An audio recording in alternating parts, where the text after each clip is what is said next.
गिबियावनो आं नोंथांमोनखौ आंनि स्निता चन्द्र ब्लगार इउटुब चेनेलाव खनसे बरायफिननाय थाबाय।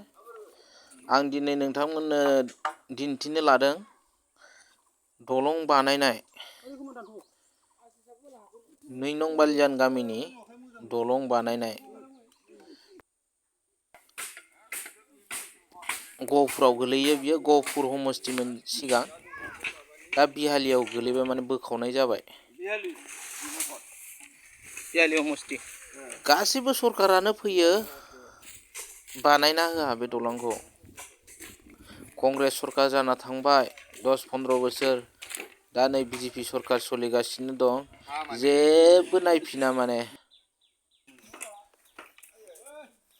बोसोरे बानायबाय थानांगौ जायो। रायजो राजाया बिराद खस्थ' मोनबाय थायो बे दलंनि थाखायनो।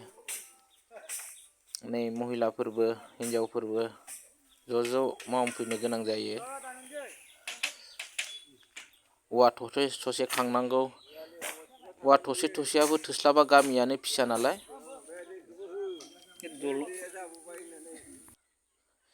दैज्लां जाथारसिगोन, नै गारिया गाहायजों फैनांगौ जादों। दै जाबाथाय आरो गैला, आरो बानायाबाथाय आरो बारनो हानाय नंला।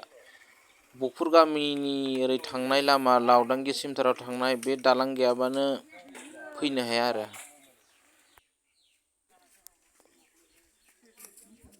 बिराद खस्थ'। नै बानायगासिनो दङ रायजो राजाफोरा, 2 नं बालियान गामिनि रायजो राजाफोर। बोसोरसेबो थांजोबबावा दालाङाबो। मटर साइकेल सालायोना, मटर साइकेल सालायबाथाय जोरनो नागिरा। बे फाल्थु हौवासाफोर गथ' बिराद स्पिडआव सालायलाङो। एकदम लासैखौनो सालाया, बेयावनो माने गाज्रि जायो थाब।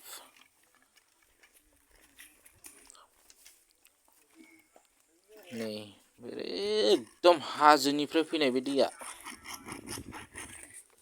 हाजो गान्दा बिलिनिफ्राय फैयो बे दैया। बिराद नाबो मोनो आरो मोननाया बेयाव।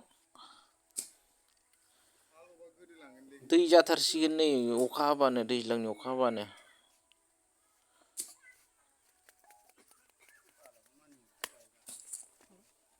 दा नै बानायगासिनो दं।